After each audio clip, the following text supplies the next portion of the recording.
పిత పుత్ర పవిత్రాత్మ నామమున ఆమేన్. క్రీస్తునాథుని యందు ప్రియమైనటువంటి దేవుని బిడ్డలారా, జపమాల మాత మాసం 4వ రోజు వాక్య పరిచర్యకు మీ అందరినీ కూడా ప్రేమతో ఆహ్వానిస్తున్నాను. నేటి ధ్యానాంశం మరియ తల్లి సేవకు ఆదర్శమూర్తి. క్రీస్తునందు ప్రియమైనటువంటి దేవుని ప్రజలారా, ఈ ప్రపంచం గొప్పతనాన్ని అధికారంలో, సంపదలో, ఖ్యాతిలో వెతుకుతుంది. కానీ దేవుని రాజ్యములో నిజమైన గొప్పతనం సేవలో ఉంది. ఇతరుల కోసం జీవించేవారు దేవుని దృష్టిలో నిజమైన మహానుభావులు అవుతారు. ప్రియమైన బిడ్డలారా, సేవ అనేది కేవలం ఒక పని కాదు, అది ప్రేమకు కనిపించే ప్రతిరూపం. అది హృదయములోని కరుణ చేతుల్లో వ్యక్తమయ్యే దైవగుణం. మరి బిడ్డలారా, ఈ సేవా జీవితం గురించి తెలుసుకోవాలంటే మన చూపు మరియ తల్లి వైపు తిరగాలి. ఆమె దేవుని కృపను పొందిన వెంటనే తనలోని నిలిచిపోలేదు. ఆ కృపను ఇతరులతో పంచుకోవడానికి పరుగెత్తింది. అందుకే ఆమె సేవకు ఆదర్శమూర్తిగా నిలిచింది. మూలవాక్యంగా లూకా శుభవార్త 1వ అధ్యాయము 39వ వాక్యాన్ని చదువుకుంటే, ఆ దినములలో మరియమ్మ యూదా సీమలో పర్వత ప్రాంతమున గల ఒక పట్టణమునకు త్వరితముగా ప్రయాణమైపోయెను అని రాయబడి ఉంది. ప్రియమైన దేవుని బిడ్డలారా, దేవదూత సందేశం అందుకున్న వెంటనే తల్లి మరియమ్మ గారు తన బంధువైన ఎలిజబెత్ అమ్మను సందర్శించడానికి బయలుదేరింది. ఎందుకంటే ఆమె గర్భవతిగా ఉందని ఆ గాబ్రియేలు దూత చెప్పడం జరిగింది. ఆమె స్వయంగా దేవుని కుమారుని గర్భంలో ధరించి ఉన్నప్పటికీ తన యొక్క స్థితిని కాదు, తన గొప్పతనాన్ని కాదు, ఇతరుల అవసరాన్ని ముందుగా చూసింది. ఇదే నిజమైన సేవ.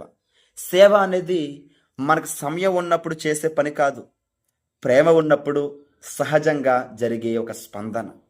మరియ తల్లి ఎలిజబెత్ అమ్మ ఇంటికి వెళ్ళింది కేవలం చూడడానికి కాదు, సహాయం చేయడానికి, తోడుగా నిలవటానికి, ఆనందాన్ని పంచిపెట్టడానికి. ప్రియమైన దేవుని బిడ్డలారా, ఆ మరియ తల్లి ప్రవేశించగానే ఆ ఇంటిలో ఆనందం వెలువరిసింది. ఎలిజబెత్ అమ్మ పరిశుద్ధతతో నింపబడి చిన్న యోహాను తన గర్భములో సంతోషంగా గంతులు వేయడం గురించి ఆమె వ్యక్తం చేసింది. ప్రియమైన దేవుని బిడ్డలారా, ఒక సేవ హృదయములో ప్రవేశించిన చోట దేవుని సన్నిధానము కూడా అక్కడ ప్రవేశిస్తుంది. మనము కూడా అలాంటి సేవా హృదయాన్ని పెంపొందించుకోవాలి. మన చుట్టూ ఉన్న వారి అవసరాలను గమనించి స్పందించేవారిగా ఉండాలి. మరి మనం ఏమి నేర్చుకోవాలి ఈ 4వ రోజు సందేశం ద్వారా అంటే, ఇతరుల అవసరాలని గమనించాలి, ఆలస్యం చేయకుండా సహాయం చెయ్యాలి. ప్రేమతో చేసిన చిన్న సేవ కూడా పరలోకములో గొప్పదే అని గుర్తుపెట్టుకోవాలి. సేవలో దేవుని సన్నిధిని అనుభవించాలి. జపమాల ప్రార్థన మన హృదయాన్ని సేవకు సిద్ధం చేస్తుంది. మరియ తల్లి ప్రార్థన మనల్ని స్వార్థము నుండి సేవలోకి నడిపిస్తూ ఉంది. కనుక బిడ్డలారా, ఈరోజు మనల్ని మనమే ప్రశ్నించుకుందాం. నా చుట్టూ సహాయం అవసరమైన వారు ఎవరైనా ఉన్నారా? నా చేతులు ఎవరికైనా ఆశీర్వాదంగా మారగలవా? ఈ రోజు నుండి ప్రతిరోజు కనీసం ఒక మంచి సేవా కార్యం చేయాలని సంకల్పించుకుందాం. మరియ తల్లితో కలిసి ఇలా ప్రార్థిద్దాం. అమ్మా, ప్రేమతో సేవించే హృదయాన్ని నాకు ప్రసాదించు అని చెప్పి.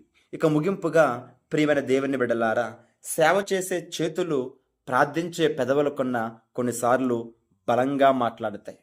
మరియ తల్లి సేవ ఆమెను దేవుని ప్రేమకు జీవితాంతమైన సాక్షిగా నిలిపేసింది. మన సేవ కూడా మనలను క్రీస్తు ప్రేమకు ప్రతిబింబాలుగా మారుస్తుంది.